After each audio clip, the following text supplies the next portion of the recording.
Essa é a Nossa Conversa, um podcast feito para você, planejador financeiro.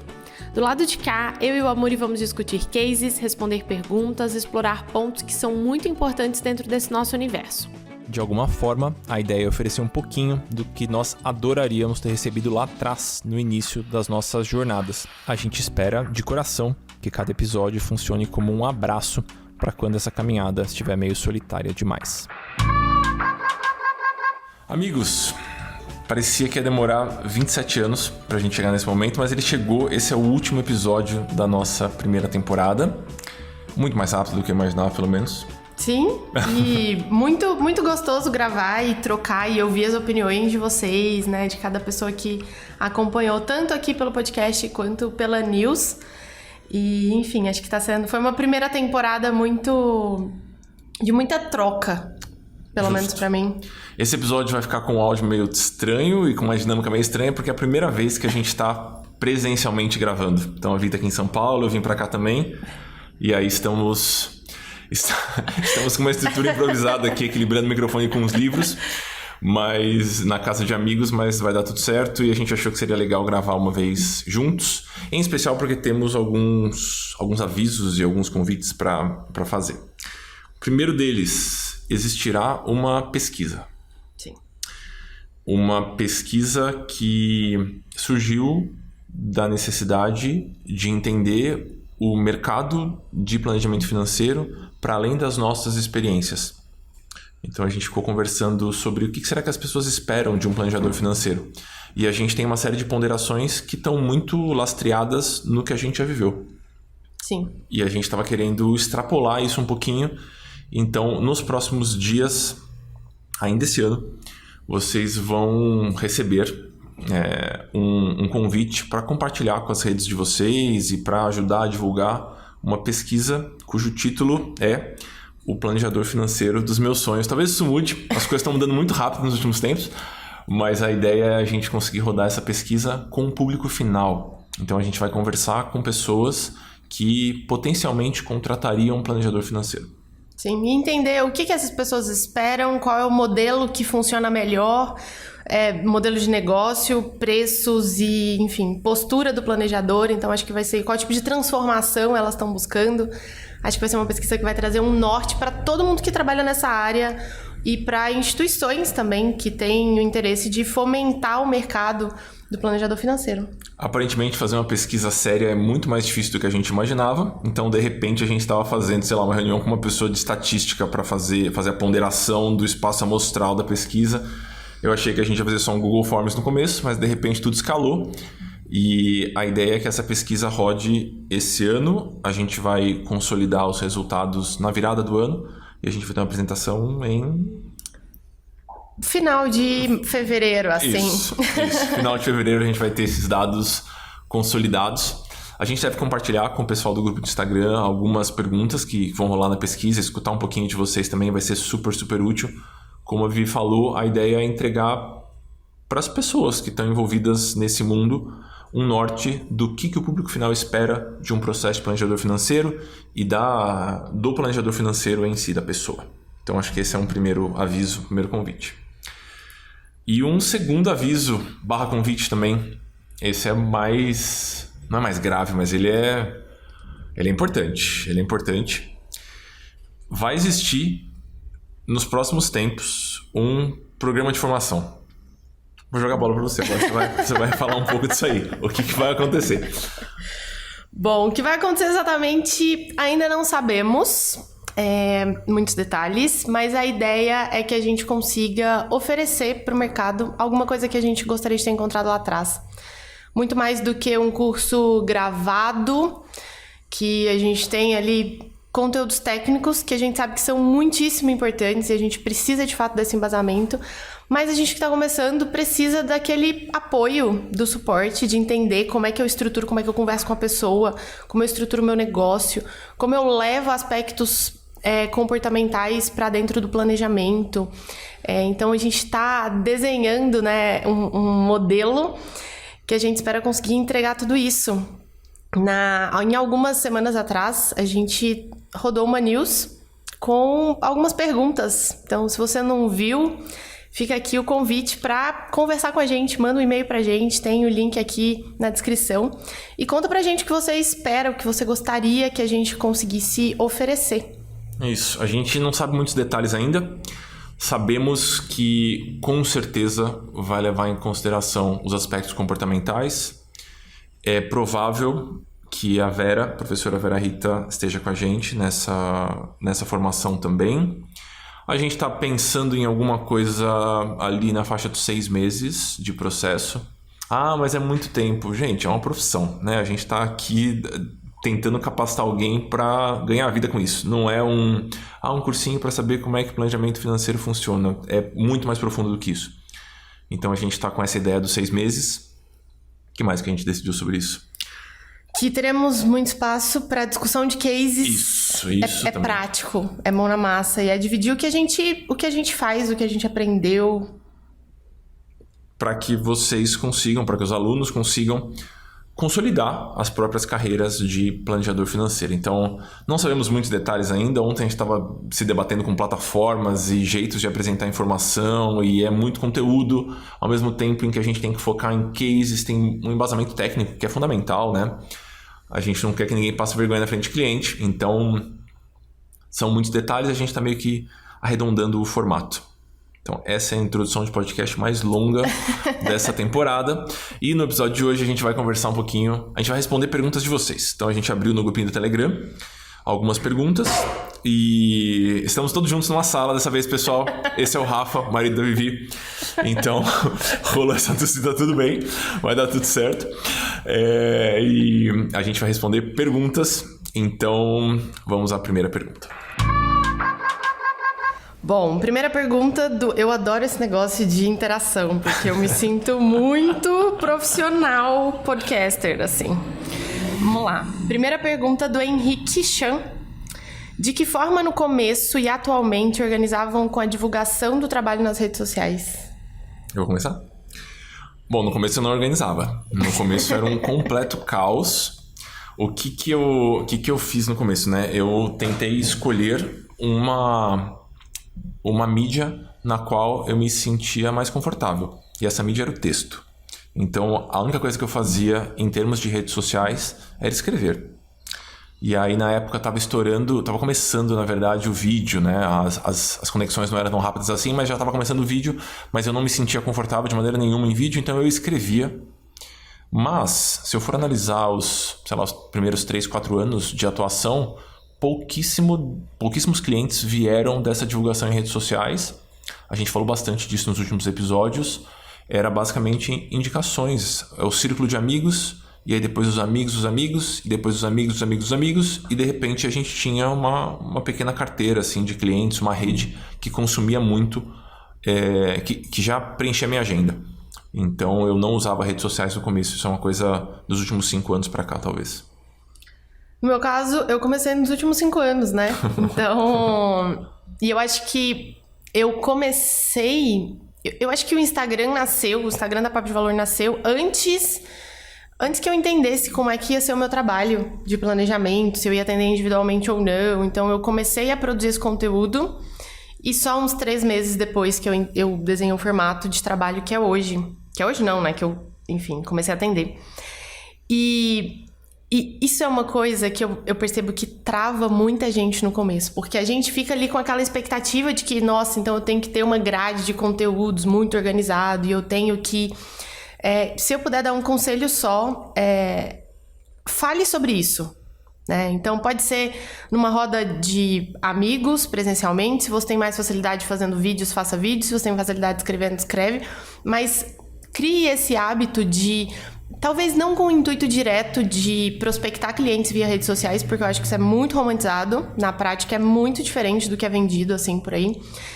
Mas quanto mais a gente fala, as coisas elas vão ficando mais claras pra gente. Como a gente enxerga aquilo, como a gente atua, como a gente pode transformar a vida de uma pessoa, a vida financeira de uma pessoa. Então, eu acho que vai muito por essa linha de começar. A Papo de Valor foi ter uma pessoa de marketing 5 anos depois. Então, eu acho que a gente tem que tomar cuidado com esses processos demais logo no começo. E vamos pensar de maneira estratégica aqui. Você está atendendo individualmente. Você vai atender num mês bom. Vamos supor que você está atendendo assim 2, 3 pessoas por dia, todos os dias. E aí tem algumas repetições, essa brincadeira. Você vai atender 25, 30 pessoas, talvez? Sim. Num mês assim, com uma diversidade de clientes. Você precisa de um vídeo viralizado no YouTube para encontrar essas 25 pessoas, sabe? E eu acho que não. Então, tome cuidado para não fazer o marketing que a Coca-Cola faz, ou que o Netflix faz, ou que um YouTuber faz, sendo que, na verdade, você consegue absorver muito menos do que essas pessoas. Você não está vendendo caneca, você não está vendendo um curso de R$29,90. Talvez esteja, mas no nosso caso aqui não, esse não é o ponto. Então, a ideia aqui é que a gente trabalhe diretamente com as pessoas.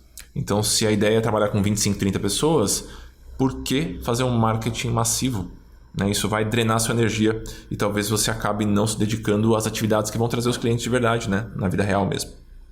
Sim. Próxima pergunta? Próxima pergunta.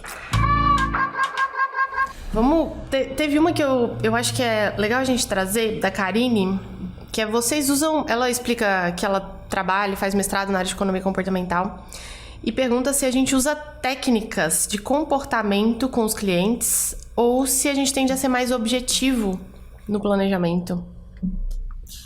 Veja, eu não sei o que ela quis dizer exatamente com técnicas de comportamento, mas eu acho que... Vou falar do meu processo, mas eu acho que se assemelha bastante com o da Vivi. Muito do que eu proponho está muito embasado nas ciências comportamentais. Então, na psicologia econômica, na economia comportamental, na arquitetura de escolha. Então, eu não uso uma técnica de essa pessoa faz parte do quadrante XYZ do comportamento. Isso para mim não é assim quadradinho, mas todo o processo de planejamento ele é feito com ganchos e com explicações que se apoiam muito nas ciências comportamentais. Então eu não consigo acreditar que exista um processo de educação financeira que não leve em consideração aspectos comportamentais. Acho que é isso. É meio duro de falar, mas eu acho que é isso. E eu acho que é importante porque, pelo menos eu passei um pouco por isso quando eu comecei a estudar comportamento financeiro, assim, em geral, psicologia econômica. E o que acontece é que eu buscava, de alguma forma, vou fazer uma reunião sobre crenças limitantes. Eu vou fazer uma reunião para discutir vieses com o cliente. E isso não acontece, pelo menos não é assim que a gente faz. Na verdade, essa coisa de usar técnicas embasadas pela psicologia no atendimento, ela é de uma forma orgânica. Então, se no começo da conversa a gente está fazendo otimização de orçamento financeiro, e aí o cliente demonstra muito impulso no consumo, e enfim, a gente vai conversar sobre aquilo.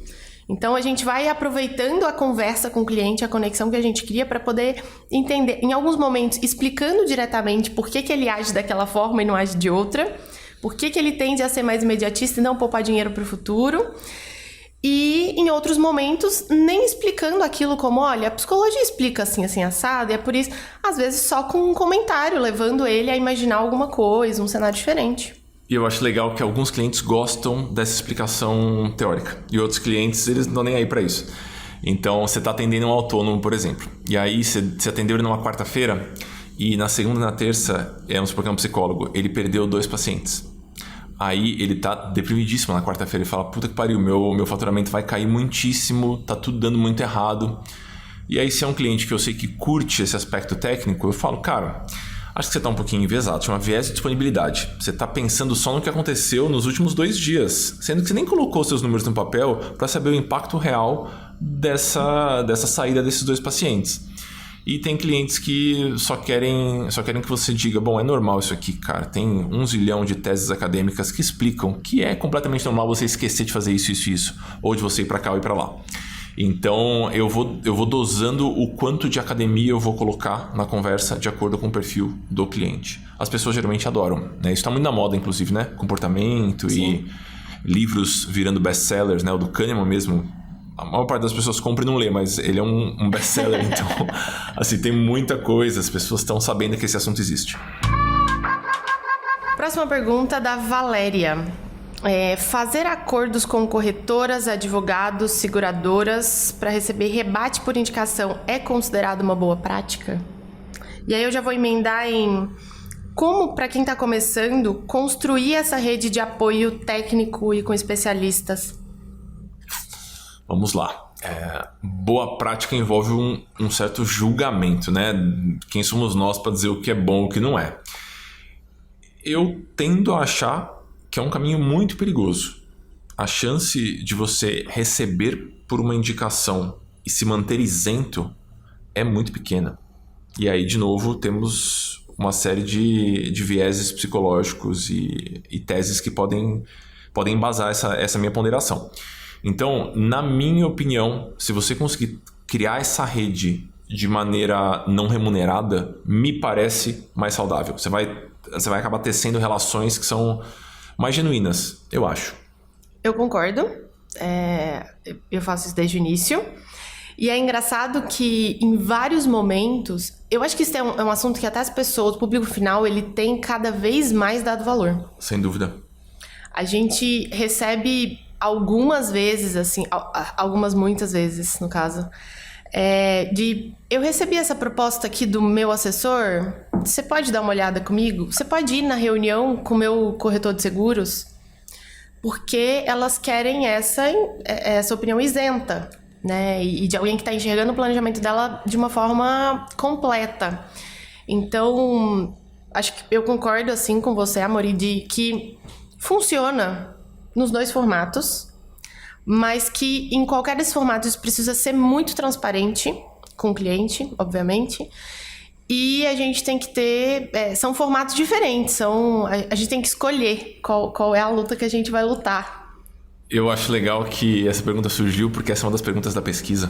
Sim. Então a gente vai conversar com o público final o que eles acham dessa história toda, né? Será que eles gostariam de saber da remuneração dessas pessoas? Faz diferença para eles ser remunerado ou não ser remunerado? E aí, conectando com a continuação da pergunta, eu acho que você é uma tomadora de café sênior, assim. Então, geralmente, quando você chega nos lugares e tem pessoas com quem você tem alguma afinidade ou gostaria de trocar, você chama para tomar café, certo? Sim. Eu lembro quando eu comecei, eu sou de Goiânia, então existe uma rede em Goiânia, mas o mercado financeiro há 5 anos atrás e até hoje, ele acontece aqui em São Paulo. Né? Hoje eu tô aqui em São Paulo, mas... e aí sempre que eu vinha pra São Paulo, ou a passeio, ou pra fazer um curso, participar de algum evento, alguma coisa, eu tinha o objetivo de conversar com 5 pessoas diferentes do mercado. Entre profissionais de outras áreas, pessoas que faziam exatamente o que eu fazia, e enfim. E era aquela coisa da cara de pau mesmo. Às vezes é um contato que você tem, um amigo ou um profissional que atende um cliente e acaba que a conexão acontece por aí. Mas em outros momentos é falar, olha, amigo, eu tô indo aí pra sua cidade, que era o meu caso, e foi assim que eu conheci o Amuri, e é por isso que isso existe. Esse projeto aqui não existiria se não fosse esse café, sem dúvida, e o programa de formação e tudo mais, então... É isso, então eu mandei a mensagem, Amuri, vamos tomar um café? Tô em São Paulo, acho que a gente olha pra finanças de uma forma parecida, vamos tomar um café. E o Amuri, na época, assim, eu tava começando e o Amuri era famoso, né? Ele tinha livros... Intimidade é uma merda, pessoal. A pessoa vai fazendo piadas uma em cima da outra, é isso. Justo. Mas é começar, né? Eu acho que essa rede ela vai se formando, a gente vai lapidando a rede com a experiência, porque, enfim, a gente vai necessitando de profissionais diferentes. Tem um episódio sobre isso, né? Eu acho que legal voltar e ouvir esse podcast se você ainda não fez. Número 5 ou 6? Eu acho que é o 6. É o que a gente fala sobre a importância dessa rede de apoio generalista versus especialista. Isso, é o episódio 6. Então, vocês deem uma olhadinha lá depois. E eu tô pensando aqui nas pessoas que me apoiam ao trabalho em parceria nos últimos anos, né? Já foram várias pessoas e vale a pena você conversar com mais de uma. Porque às vezes você vai conversar com um contador e você não vai gostar tanto desse contador. E aí você vai falar, não, ter parceria com um contador é ruim. Mas você só não achou o contador certo. Então, isso vai te isentar da necessidade de aprofundar loucamente em todas as áreas. Porque você não vai ser um especialista em lucro presumido, simples nacional, qual que é a regra do anexo XPTO. Você não vai conseguir fazer isso. Então, é bom ter essas parcerias. E um último ponto aqui. A maior parte das pessoas está carente dessas conexões, pessoal. As pessoas gostam de conversar, né? As pessoas fechadas que vão te enxergar como concorrência, na minha opinião, elas são exceções. Então, acho que na cara de pau você vai ter bons resultados. Chama as pessoas para um café.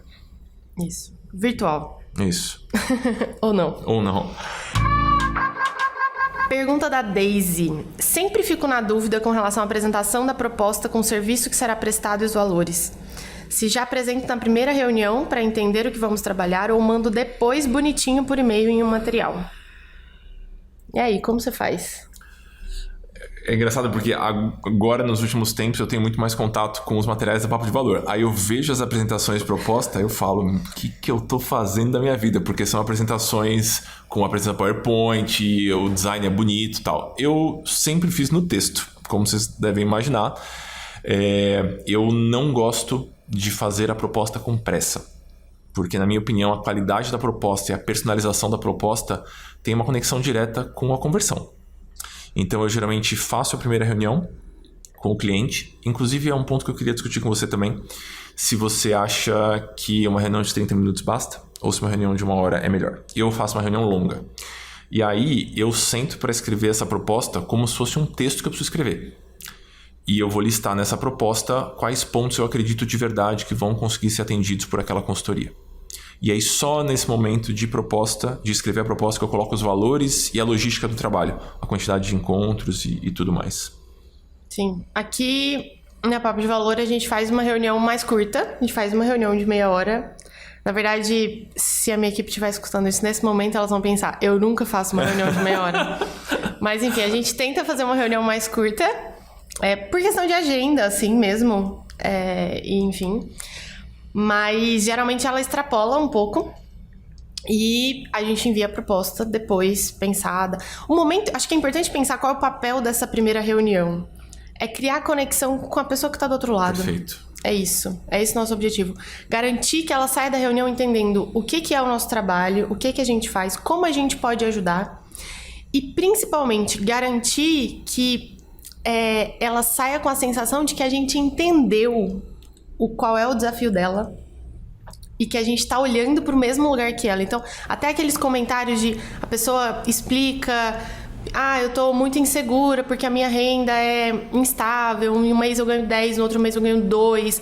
A gente usar esses argumentos, essas falas da pessoa depois, né, e falar, então deixa eu ver se eu entendi bem. A sua renda acontece assim, e aí por causa dessa variação, repete de volta para ela, para poder mostrar que você de fato entendeu. Acho que o principal ponto, a palavra-chave para essa primeira reunião é conexão. As pessoas não compram consultoria financeira igual elas compram molho de tomate no mercado. Não é mais um pote de molho de tomate. É um momento especial para a maior parte das pessoas. Então ela quer ser escutada muito, né? Então, quanto mais você conseguir deixar claro que você entendeu que não é uma venda de commodity, que não é um produto de prateleira que você está jogando no colo dela, maior a taxa de conversão. Sim. Você tem os números das conversões da Papo de Valor? Acaba que os nossos números, eles variam conforme a experiência da planejadora, assim, né? E isso é uma coisa que é legal comentar também. No começo, é normal, a gente vai para uma primeira reunião, tô insegura, nessa daqui o cliente falou isso e eu fiquei sem saber como contornar a situação, e aos poucos isso vai melhorando. No início, para quem está começando, uma conversão boa pra gente é de 50%. Justo. É uma conversão alta, na minha opinião. Eu acho que é uma conversão boa, é o que a gente consegue, é a nossa meta para quem está começando. Tipo, primeiros 6 meses, é isso que a gente busca. Massa. Engraçado que isso varia muito de acordo com o mercado que você trabalha, né? Eu tive um sócio muito querido, Felipe, foi meu sócio no Papo de Homem. E ele era o cara dos KPIs, assim. Então ele analisava todos os indicadores da empresa e um dos indicadores era a quantidade de propostas enviadas. Só que no mercado da publicidade, claro, a taxa de conversão é muito menor. No nosso mercado, por ser uma venda muito personalizada, pelo menos do jeito que a gente enxerga, planejamento financeiro, é uma venda personalizada. Eu acho que dá para buscar esse 50% e dá para buscar números maiores que isso, conforme a experiência vai caminhando, assim. E tem um ponto legal, assim, quando a gente olha para essa conversão dos clientes de indicação e dos clientes que falaram ali com a gente no direct, via redes sociais, ela é muito diferente. Sim. Então, aí é aquela história de se a gente tem que colocar a nossa energia em uma coisa, em uma fonte de prospecção, de geração aí de novos contatos de clientes, essa coisa da relação e do nosso círculo, ela, de fato, tem uma conversão muito maior. Um último ponto sobre propostas, né? Não faça uma proposta que elenca o conteúdo técnico que você vai atacar. Não faça uma proposta que promete valores ou que foca no processo. Faça uma proposta que foca no resultado, na transformação que você vai gerar. Então o cliente não quer saber muito bem se a carteira dele vai ser composta por título XPTO ou se a gente vai usar um método numa planilha ou num aplicativo. O que ele quer saber eu vou ter uma carteira bem organizada, que tem uma expectativa de retorno mais alta, ou ele quer saber, eu vou ter um método de controle que funciona para mim, né? E ele vai ser simples. É isso que o cliente está esperando. Ele não quer saber se é aplicativo, caderninho, papel de pão ou o que for. É só esse último ponto que eu acho que ele é muito importante. Muito bom. Mais uma pergunta aqui do Henrique. Como realizar as escolhas dos investimentos respeitando a legislação e o conflito de interesses? Uou! Acho que antes da gente comentar sobre isso, vamos explicar por que é difícil falar sobre esse tema? Vamos. Ele é regulado. A parte de investimentos ela é regulada pela CVM, a atuação do consultor, no caso do consultor CVM, consultor de valores imobiliários. E existe uma zona cinza, assim, porque a gente tem alguns pontos que o consultor geralmente não atende, o planejador não pode entrar na área do outro.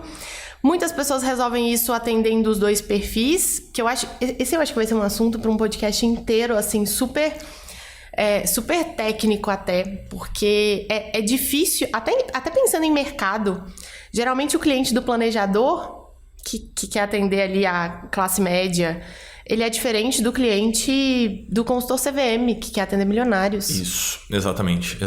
Então são públicos diferentes, mas na nossa cabeça isso pode estar claro, essa separação. Bom, existe o planejamento financeiro do dia a dia, existe a parte de gestão de fortuna, gestão de patrimônio. Mas, para quem está querendo consumir esse serviço, é a vida financeira daquela pessoa. Vai falar, eu quero resolver. É o cara do dinheiro, né? É a pessoa que conversa dinheiro, então a gente vai conversar com essa pessoa. Não existe essa separação clara na cabeça do cliente. Então, cabe a nós, na medida do possível, criar essa separação. Em linhas gerais, para fazer a montagem de uma carteira de investimentos, para fazer a escolha desses investimentos, você precisa ser um consultor CVM. Que não tem lá muito a ver com o CFP, com o CGA, com o CEA, então com os CPAs ali da turma do banco. Então é uma licença completamente à parte que você mantém, você paga para se manter licenciado à parte também. Exatamente. Então, para solicitar essa habilitação pela CVM, é um processo meio burocrático, mas ok. E você precisa ter uma certificação ou ter, enfim, tem alguns critérios, mas depois disso cria habilitação e tem um acompanhamento muito próximo, de certa forma, da CVM. Você tem que prestar conta de quantos clientes você atendeu, como foi a montagem de carteira, como você fez a análise de perfil e, enfim. Então, tem esse ponto. Eu acho que é bem delicado o planejador que quer trabalhar com investimentos, porque ele vai ter que lidar com essa questão. E não tem muito caminho, né? Eu acho que a gente pode fazer a nossa lição de casa por aqui, listar os principais pontos, as principais dores, entrevistar pessoas que trabalham especificamente com a legislação e a gente traz um episódio completinho para vocês. Acho que seria o mais responsável aqui da nossa parte. Próxima pergunta. Vocês já tiveram que... É uma pergunta da Débora. Vocês já tiveram que explicar que trabalho do planejador financeiro não é ser assistente financeiro pessoal? Vejam, a gente está lidando com o mercado de informação. Então, a coisa de 10, 12 anos, acho que 10, 12 anos, a consultoria financeira era um trabalho oferecido para quem tinha muita grana. E a gente está lidando agora com o processo de democratização. Na minha opinião, é muito positivo. Tem mais pontos positivos do que negativos. Só que a gente vai lidar com o não entendimento das pessoas. As pessoas têm o imaginário do que é um planejador financeiro. né? É a pessoa que vende seguro? É a pessoa que indica onde vai investir? É a pessoa que vai organizar a minha planilha? Ele vai fazer os lançamentos para mim? Como é que vai funcionar isso? Então, existe uma pluralidade de clientes, existe um não entendimento do que a gente faz, então sim, você vai ter que explicar algumas vezes. Eu tenho colegas que gostam de entrar muitíssimo na logística financeira do cliente. Então ele vai lá e ele faz os lançamentos, ele vistoria a planilha do cliente, ele fala, você não lançou isso aqui, isso aqui, isso aqui, ou então, não está batendo essa conta, me manda seu extrato bancário que eu vou fazer a conciliação para você. Eu não gosto muito dessa estratégia. Eu acho que tem um ponto também que é de entender o que o cliente precisa e o que ele acha que é um planejamento financeiro, né? Eu acho que em alguns momentos isso acontece. Eu sempre me lembro, quando a gente entra nesse assunto de uma cliente, que ela falava, mas onde que você tá anotando os gastos que eu te falo que eu tenho? Eu pensava, eu não tô anotando, né? Eu não tô anotando. A gente tá olhando, nossa reunião era quinzenal. E aí eu falei, a gente tá olhando, a cada reunião a gente tá olhando pra próxima quinzena, pro que vai acontecer nela. E a gente tá olhando um olho lá na frente, na carteira de investimentos, no futuro, no planejamento de aposentadoria. E é isso. Mas e o histórico? Porque às vezes a pessoa tem essa relação. E não é por maldade. A gente tem que, eu acho que enquanto planejador, conseguir fazer esse filtro do por que a pessoa tá me pedindo isso? É porque ela acha que é isso que eu deveria estar entregando? Ou é porque aquilo de fato é importante para ela? Porque para algumas pessoas vai ser importante. Claro. A gente teve clientes que isso é importante.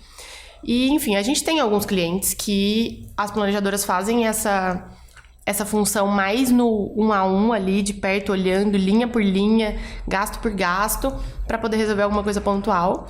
Mas é a minoria, assim, é a minoria. Veja, por mais que a gente tenha que ter flexibilidade, acho que essa foi uma palavra-chave de algum episódio que passou. Então, a gente falou um pouquinho sobre a importância do planejador ser muito maleável, dele conseguir se adaptar às situações que estão sendo apresentadas para ele. Mas, se as suas consultorias todas estão indo para um lugar que você não curte, por exemplo, talvez você não queira ser essa pessoa que organiza a planilha dos seus clientes. Talvez você esteja transmitindo sinais errados. Talvez você não esteja, usando uma palavra do mundo da publicidade de novo, brifando o seu cliente direitinho do que você vai entregar, né? Então, eu acho que vale a pena você analisar a sua proposta, analisar as frases que você utiliza ou a narrativa que você utiliza na primeira conversa, no primeiro atendimento, para que você consiga levar esse cliente para um lugar que é interessante para ele, é o que ele precisa e que você gosta de fazer. Senão daqui a pouco você está com uma rotina de uma secretária financeira, que não é um problema, mas talvez não seja o que você quer. Se for o que você quer fazer, talvez eu tenha clientes para indicar, inclusive. Sim. Deixa eu complementar aqui com uma ponderação sobre isso. A maior parte dos planejadores financeiros querem faturar bem, né? Porque, sim, enfim, viver tá caro. É mais fácil você gerar um faturamento mais substancial se você atua de maneira estratégica com seu cliente. O trabalho operacional, que é um trabalho que o cliente só não faz porque ele tem preguiça ou só não faz porque ele tem tempo, ele vale menos. Então, quanto mais único for o seu papel na vida daquele cliente, mais liberdade de cobrar e mais demanda você vai ter. Então, eu não acho que um preenchedor de planilhas teria uma demanda que gira o quarteirão, sabe? Uma fila gigantesca.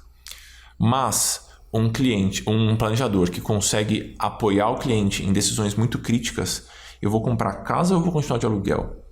Eu recebi esse dinheiro, o que eu faço com esse dinheiro? Eu vou conseguir me aposentar na data que eu acho que eu vou conseguir me aposentar? Me ajuda a tomar essa decisão. Quanto mais crítica e quanto mais difícil for a decisão que você apoia, mais tranquila vai ser a sua vida.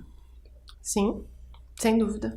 A gente consegue agregar, tem muito mais valor agregado assim, isso, né? Porque esse é o termo. Uma pequena decisão que às vezes a gente vai tomar em uma reunião de 1 hora, ela vai ter um impacto na vida inteira dessa pessoa dali pra frente, ela vai ter um impacto muito grande na qualidade de vida que ela vai ter lá no futuro. Então tem isso. Eu tô lembrando da gente concebendo a pesquisa, que a gente começou a elencar as questões todas, né? Com toda a nossa inexperiência com pesquisas. E aí a gente fez algumas reuniões com algumas pessoas que têm mais experiência do que a gente com isso.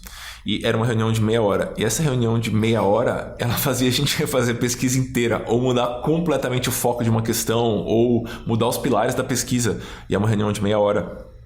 Então, o trabalho dessa pessoa que conseguiu dar esse pitaco é muito mais importante do que o trabalho que, vamos supor que a gente contrate alguém para colocar essa pesquisa num formulário, para fazer essa pesquisa ficar bonita, organizada num formulário. O trabalho dessa pessoa vale menos, porque ele tem menos valor agregado, como a Vivi falou. Então, acho que vale essa atenção.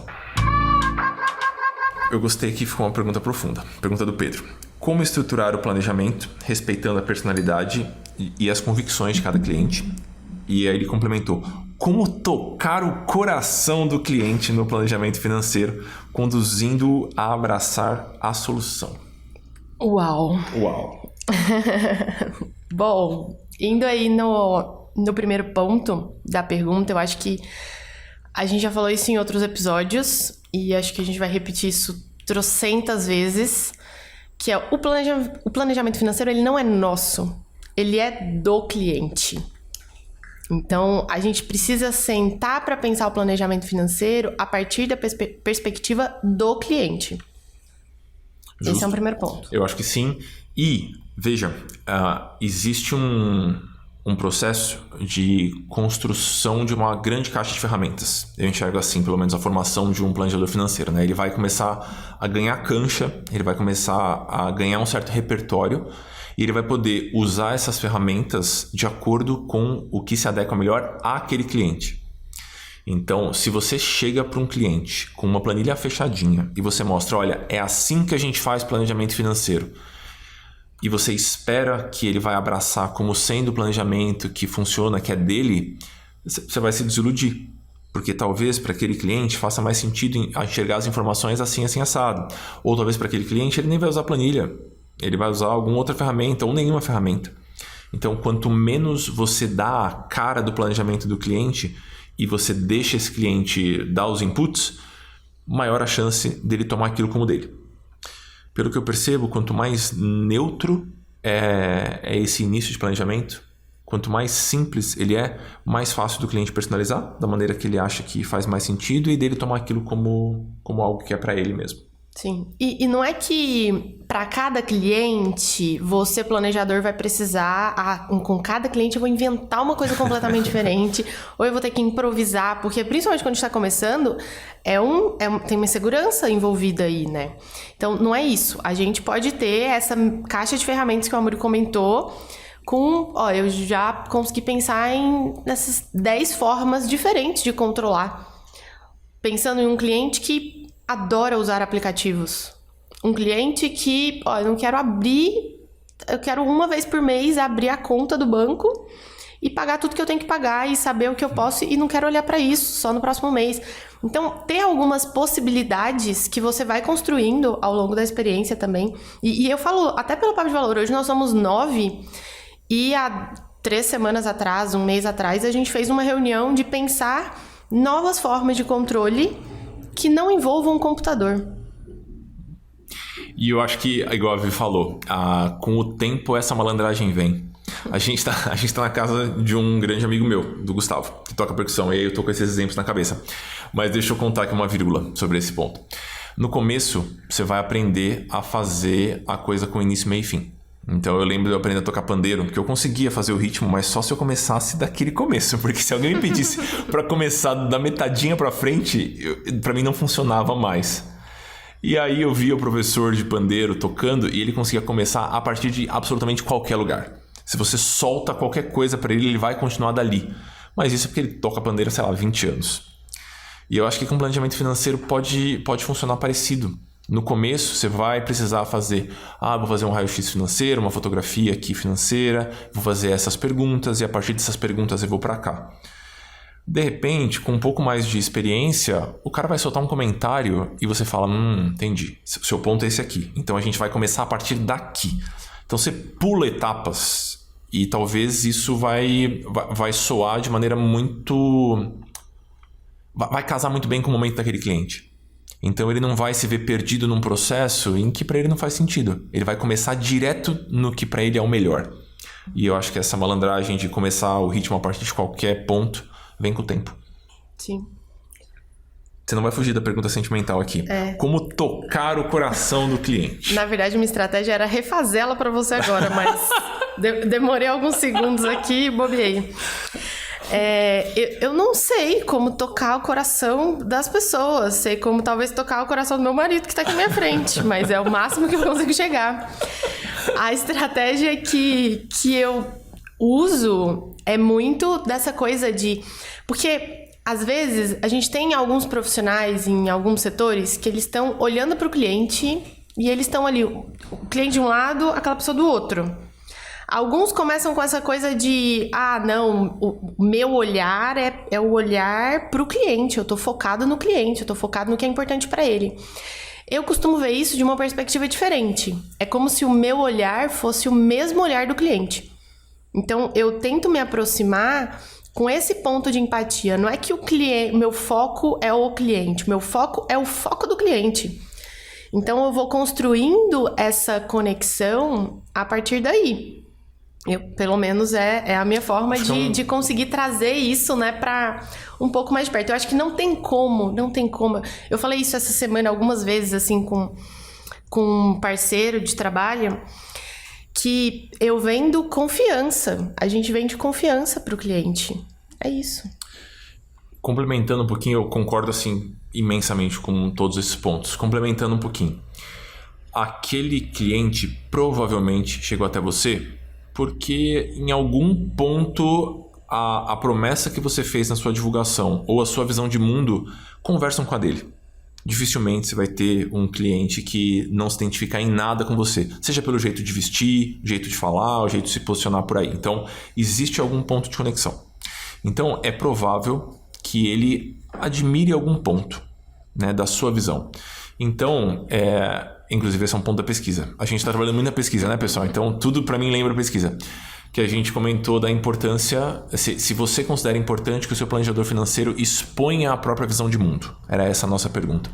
E eu acho fundamental, porque é a partir desse ponto em comum que você vai conseguir transmitir talvez a sua paixão pelo tema, que eu acho que é um ponto importante para essa questão também. Eu uso muito isso. Então, eu gosto muito desse assunto. E eu deixo transparecer esse meu prazer em trabalhar com isso, essa minha vontade de trabalhar com isso, porque todo mundo gosta de estar perto de uma pessoa que está apaixonada por alguma coisa. Então eu traria esse ponto também. Não esconda que você curte esse assunto, porque aí chances maiores daquele cliente que talvez enxergue o dinheiro como um negócio muito complicado, muito dolorido, muito chato, ele vai, bom, mas pro Amor, ou pra Vivi, ou pro Rafa, esse assunto é legal. Então, será que existe algum jeito desse assunto ser legal para mim também? Então você empresta esse olhar mais carinhoso que você tem para esse assunto para o seu cliente. Eu acho que isso ajuda bastante também. Temos uma pergunta que eu acho que vale trazer. Não sei se a gente já comentou alguns pontos, mas uma pergunta da Giovânia de quais informações são essenciais, além dos valores, para se colocar em uma proposta comercial. Acho que eu tô voltando, a gente já tocou nesse ponto, mas a gente teve muitas perguntas sobre proposta, né? Foi uma surpresa para mim. Eu sabia que era um desafio, a gente já viveu, né? E vive ainda sempre esses desafios, mas acho que a gente podia comentar um pouquinho mais. Vamos. Então, bom, os valores você vai ter que colocar na sua proposta. Para além disso, na minha opinião, a gente vai colocar quais pontos vão ser atacados e resolvidos naquela consultoria. Sim. Eu acho que a gente lista um pouquinho esses pontos. Como é que vocês fazem na Papo de Valor? Tem um pedaço da proposta que... Sim, tem um pedaço que lista o que a gente vai fazer, até porque a gente precisa fechar escopo, assim, né? Isso. Fechar o que vai ser abordado para deixar claro que aquilo ali não é um serviço de assistência financeira, por exemplo. Ou que é um serviço que tem um período. Isso vai acontecer por 3 encontros, ou isso vai acontecer por 6 meses, ou por 1 ano, ou isso vai acontecer independente da quantidade de encontros, até a gente fechar todo esse escopo, qualquer que seja o seu modelo aí. Um outro ponto que a gente, inclusive foi algo que a gente acrescentou esse ano na nossa proposta, e vários clientes gostaram, que é um texto no caso, de no final da consultoria a gente vai ter e aí colocar ali 3 tópicos, sabe? Sim. O que a gente vai ter. E não necessariamente, não é pra listar, a gente vai ter uma planilha de não sei o quê. A gente vai ter clareza de quanto entra e quanto sai. A gente vai ter clareza de qual é a aposentadoria que você tá se planejando. Então, resumindo um pouquinho aqui, a gente vai ter os valores, claro, da consultoria, a gente vai ter quais pontos vão ser atacados. A Vivi trouxe um ponto aqui, qual que é a transformação que vai ser gerada. Então, no final, se a gente tivesse que resumir o que vai ser entregue na parte mais subjetiva e não na planilha, quais seriam esses pontos? Eu acho que isso pode ser bom também. A logística do trabalho, Sim. Eu acho que é importante ter também, assim, a gente espera se encontrar X vezes, e aí você pode ser um pouquinho mais rígido, um pouquinho mais flexível nessa questão. A gente já discutiu bastante sobre o modelo de negócio, né? Então, vão ser X encontros, talvez a gente tenha um a mais, talvez a gente tenha um a menos. O importante pra gente é resolver tais pontos. Então, o que não pode deixar de constar nessa proposta é qual é a transformação que você espera que essa consultoria gere. Sim, e se isso puder acontecer assim, o mais breve possível, não é pra fazer uma proposta de 50 páginas, porque as pessoas não leem, né? E vamos pensar quando a gente recebe uma proposta. Se eu recebo uma proposta pode ser e-mail, Word, ou né, um PDF, ou um formato de apresentação de PowerPoint, assim. Eu vou rolar até o slide ou até o pedaço do preço. É isso que eu vou fazer. E depois eu vou olhar o restante. Justo. Então, por exemplo, uma estratégia que a gente usa, a gente coloca o preço num cantinho e do lado do preço tem todas as informações mais importantes que a gente quer que a pessoa veja ali junto. Porque ninguém vai ler 50 páginas. As pessoas têm mais o que fazer, assim. A franqueza maravilhosa. Sem dúvida, as pessoas têm mais o que fazer. E vejam, acho que tem um complemento aqui.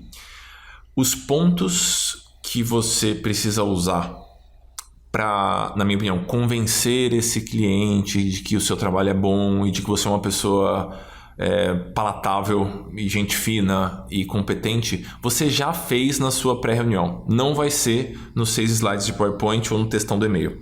Então, eu acho que essa conquista, ela já aconteceu. E ali a proposta é hora de formalizar. A proposta é ótima, né? A proposta, ela existe para a gente formalizar um pouquinho isso. Né? Então, eu iria por esse caminho.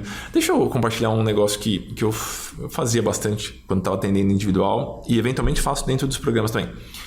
Eu mando a proposta e eu sou essa pessoa dos áudios, né? Quem já conversou comigo sabe que eu sou essa pessoa dos áudios. Eu mando um oizinho. Eu mando um oizinho depois, falo, olha, te mandei a proposta por e-mail, tô passando por aqui só pelos principais pontos. São 30, 40 segundos ou de uma ligação telefônica ou de um áudio, porque eu quero que aquela pessoa sinta que aquela proposta foi escrita para ela. Então, acho que esse ponto extra sobre propostas, acho que ele é importante também. Quanto mais você conseguir pessoalizar essa questão, melhor. Muito bom. Eu gosto disso. Eu me lembro, há pouco tempo eu estava fazendo uma proposta e aí a gente tem naturalmente alguns textinhos já meio pré-prontos que a gente pega e ajusta. E aí eu escrevi, né, vamos planejar o dinheiro que você quer guardar para os seus filhos. E aí eu bobeei, porque na verdade ele tinha 2 filhas. E aí ele voltou e falou, nossa, muito bom, gostei muito da proposta. Eu não lembro se eu comentei, eu não sei se eu bobeei ou se eu realmente não sabia, assim, eu não me recordo. Ele falou, gostei muito da proposta, aqui uma foto das minhas filhas. Uou, e aí mostrou a foto. Então, enfim, né, aconteceu. Mas eu fico, aquilo tocou ele leu aquele pedaço e ele falou, Ele leu aquele pedaço e ele pensou, ela escreveu aqui, né? Errou esse pedacinho, Sim. Mas mostra que aquilo ali foi feito pra ele, né? Claro. Eu também gosto de colocar a gente tava esses dias, fiz uma live com a Vera pra Semana NF. E aí ela falou assim, se a gente consegue colocar nome nas nossas poupanças, fica muito mais fácil poupar. E eu acho que vale a mesma coisa para uma proposta, né? Se a gente consegue deixar aquilo muito personalizado, fica muito mais fácil daquele cliente se identificar com isso. Fechamos? Fechamos o episódio, fechamos a primeira temporada. Fechamos o episódio, a primeira temporada, sim. E agora? Próximos passos, pesquisa. Pesquisa vai acontecer esse ano. Teremos uma próxima temporada no começo do ano que vem. Sim. Teremos um programa de formação em algum momento do primeiro trimestre, final do primeiro trimestre, começo do segundo trimestre, em algum lugar, se tudo der certo, com alguma sorte, ele vai acontecer. E acho que vale um agradecimento, né? Porque a gente conheceu um tanto de gente, assim. A sensação que quando a gente começou o podcast, a ideia de ter um programa de formação ainda era um pouco distante, assim. A gente tá meio que namorando a ideia já há alguns anos e a gente foi se aproximando nesse sentido. E a sensação que eu tenho é que mesmo que o programa de formação não saia, ou que por qualquer motivo a gente pare, foi muito legal conhecer as pessoas que a gente conheceu e ter as interações que a gente teve. Então, se você escutou até aqui, acho que vale um muito obrigado e um convite para seguir cada vez mais perto. Sim, muito obrigada. E eu acho que é uma coisa interessante que quando a gente começou... eu fiquei pensando, a gente tá produzindo uma coisa para outra pessoa, né? Para outros planejadores. E na verdade, eu acho que a cada resposta de news que a gente recebe é uma coisa de, meu Deus, que pessoa legal, que história legal e que, né? Eu queria estar mais perto dessa pessoa mesmo, né? Então acho que criou dentro de mim um pouco desse lugar, assim. Pra mim também, a sensação que eu tenho é falar... Tomaria uma cerveja com essa pessoa, assim, seria bom bater papo com essa pessoa um tiquinho, assim. E é engraçado que a história do grupo de Telegram surgiu porque a gente não conseguiria tomar café, a Vivi não conseguiria tomar café com todas as pessoas, então tá sendo um processo muito gostoso. Então as pessoas são ativas no grupo. Muito obrigado pelo carinho sempre, pelas colaborações. Os links para tudo que a gente está fazendo estão em algum lugar perto desse podcast. Então acompanhe a newsletter, é o jeito mais fácil da gente se manter em contato. Nós não temos, pessoal, fôlego para mais um Instagram ou para mais uma rede social.